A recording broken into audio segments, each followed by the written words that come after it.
और इस मंच के माध्यम से चाहे वो बलजीत जी यादव हो, चाहे वो सतवीर जी चौधरी हो, एक वादा करते हैं, जो भी विधायक या सरकार से जुड़ा आदमी हमारा काम करवाएगा, हम उसका साथ जिंदगी भर नहीं छोड़ेंगे। और रही बात यूटीबी की, तो यूटीबी एक सीएचए के अंदर संख्या बल कम करने का जरिया हो सकता है।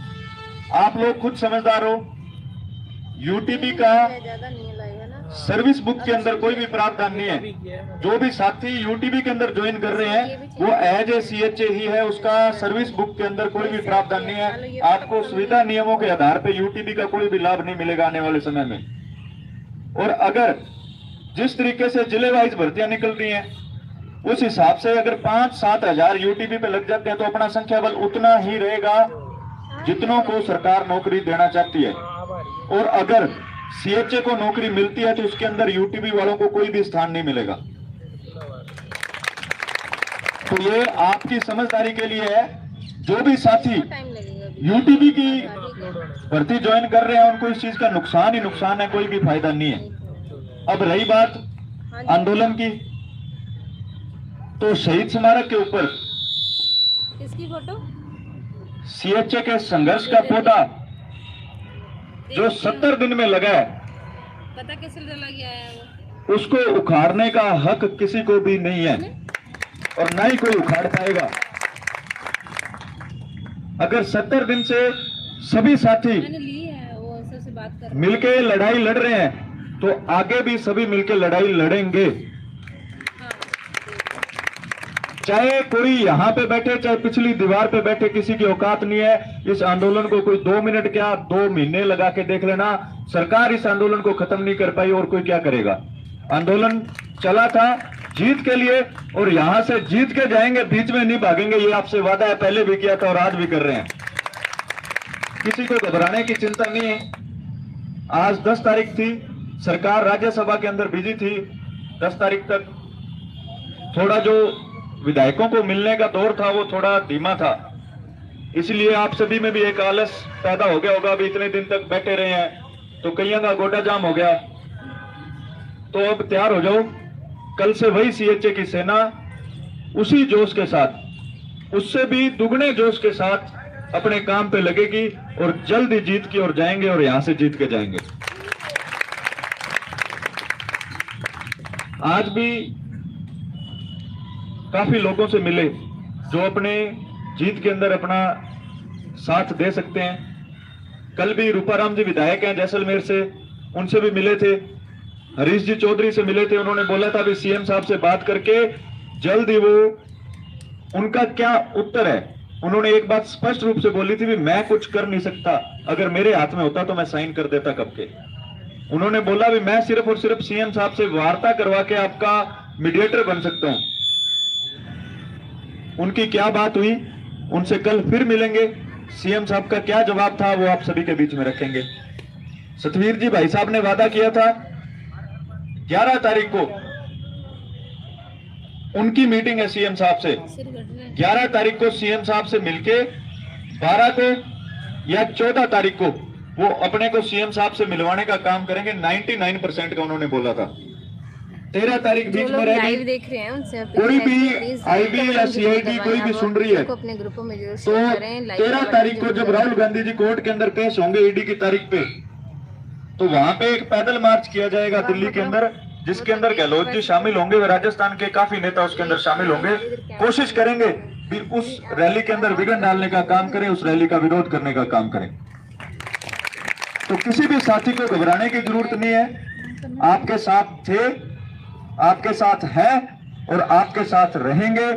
इस संघर्ष को छोड़ के हम तो कहीं नहीं भागने वाले, चाहे कुछ भी हो जाए, इस बात का विश्वास रखना। भागना भी नहीं दिया। और दूसरी बात, संघर्ष मजबूती से लड़ा था, सभी अपनी नौकरी के लिए लड़ रहे हैं। कोई भी यहाँ किसी साथी के लिए नहीं लड़ रहा, कोई अपने वजूद के लिए नहीं लड़ रहा, कोई अपने वर्चस्व के लिए नहीं लड़ रहा। बात है सिर्फ नौकरी की।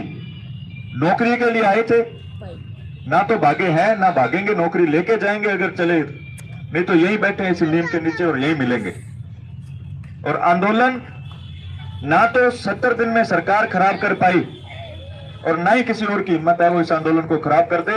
उसी दीवार पे बैठे हैं, कहीं नहीं जाने वाले। धन्यवाद।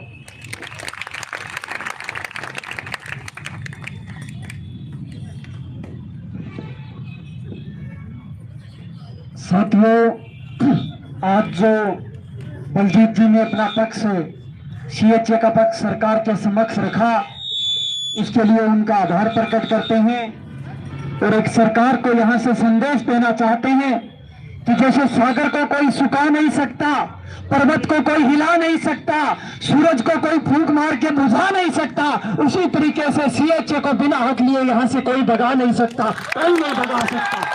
क्या सरकार है, प्रशासन है, शासन है, कोई भी व्यवस्था है, पर अगर हमें यहाँ से अगर उठाना चाहती है तो वो हम संविदा केडर हाथ में लेटर लेके उठेंगे। ये हम आपको, सरकार को और सरकार के नुमाइंदों को बता देना चाहते हैं, क्योंकि 71 दिनों से जो अपन ने यहाँ पे रह के पसीना बहाया है, इस लड़ाई को लड़ा है, तो साथियों इस लड़ाई को बीच में छोड़ के जाने वाले नहीं है।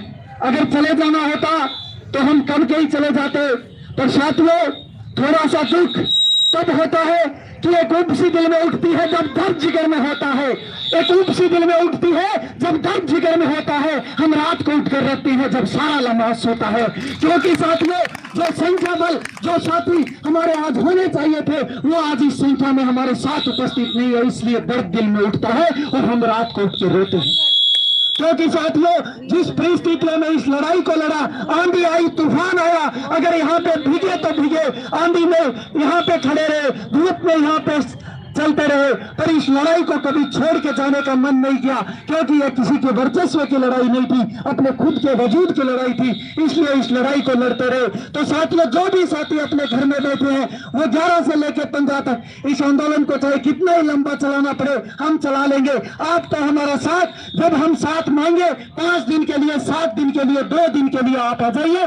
11 से लेकर 15 तक आपको कह रहा हूं बहुत ही क्रिटिकल टाइम है, क्योंकि सरकार के बहुत से विधायकों ने, बहुत से मंत्रियों ने वादा किया था 11 से लेकर 15 तक आपकी वार्ता होगी, सकारात्मक वार्ता होगी।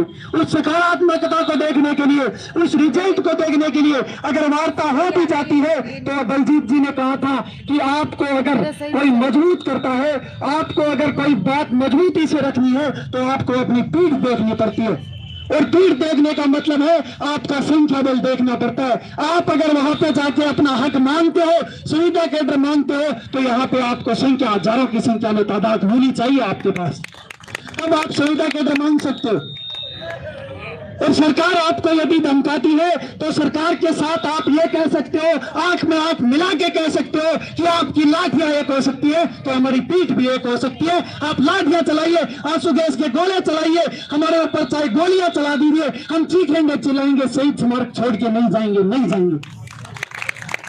और साथियों इसके लिए अगर सबसे ज्यादा जरूरी चीज है, 71 दिन तक इस आंदोलन को चलाया है, 71 दिन से लेकर 75 दिन तक जो भी घर में बैठे हुए साथी है वो यहाँ पे आ जाइए, इस लड़ाई को मजबूत कीजिए, ताकि हम जब सरकार के सामने, मुख्यमंत्री जी के सामने जब टेबल पे बैठे तो हमें पता चले कि हमारी पीठ मजबूत है, शहीद स्मारक पे बैठने वाले हमारे बंदे मजबूत है, शहीद स्मारक पूरा लबालब भरा पड़ा है। अगर हमारे को यहीं से पुलिस गिरफ्तार कर लेती है, वहां पे सीएम हाउस से गिरफ्तार कर लेती है, तो शहीद स्मारक पे ऐसा सलाम होएगा जो पूरे राजस्थान को अपनी चिंगारियों में धकेल देगा। ये साथियों यहाँ पे संख्या बल होना चाहिए, और इस संख्या बल को लाने के लिए आपको पूरा प्रयास करना पड़ेगा। आप सब 71 दिन से यहाँ पे बैठे हुए, 4 दिन के लिए, 5 दिन के लिए जो भी साथी घर में बैठे हुए वो एक बार यहाँ पे आ जाइए। साथियों हम कहते हैं कि आती से सजा में भी हक की बात करेंगे। हम ताबिंदा थे, ताबिंदा है, ताबिंदा रहेंगे, और हक की बात के लिए हम पहले भी जिंदा थे, आज भी जिंदा है, आने वाले वक्त में भी जिंदा रहेंगे। इस लड़ाई को जिंदा रखेंगे, पर इस लड़ाई को अगर मजबूत करना है, निर्णायक समय में आपकी जरूरत पड़ी है तो आप हमारा साथ निभाने के लिए जरूर आइए, क्योंकि साथियों हमने इस लड़ाई को 71 दिन तक पहुंचाया है तो आप सबके सहयोग से पहुंचाया है। और जब 12 मई को पंचायत के लिए बुलाया तो सभी साथी आए थे। आज उस तादाद में नहीं आ सकते तो आने वाले 5 दिन में यहाँ पे कम से कम हजारों की तादाद में यहाँ पे 3 से 4 हजार लोग होने चाहिए, ताकि सरकार को पता चले कि ये अभी भी एक है, एक धागे में पिरोई हुई ये माला है, ये कभी भी एक हो सकती है। और सरकार को भी लगे, हेमराज जी कह रहे थे विधानसभा का सत्र कब चालू हो रहा है। अगर विधानसभा का सत्र कभी भी चालू होता है, विधानसभा का सत्र जब मुख्यमंत्री और विधानसभा अध्यक्ष प्रपोजल लेकर राज्यपाल के पास जाते हैं और उसके बाद राज्यपाल परमिशन देते हैं, ये 1 या 2 दिन की प्रोसेस होती है। ये प्रोसेस कभी भी हो सकती है। मानसून का सत्र, मानसून का जो दौर है वो 15 तारीख के बाद चालू होने वाला है। और मानसून सत्र बुलाने का अगर कोई तरीका है, अगर कोई जरिया है, तो वो आपका संख्या बल है।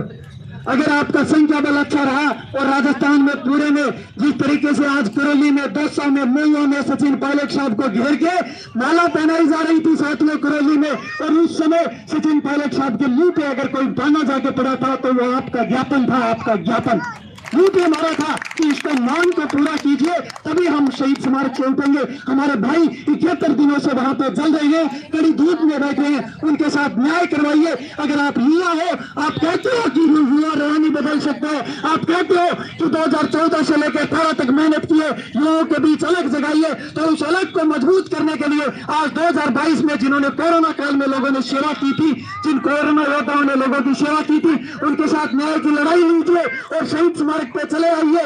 और सचिन पायलट साहब आप कहते हो कि मैं युवाओं का नेता हूं, तो युवाओं के यदि आप नेता हो तो शहीद स्मारक पे चले आओ और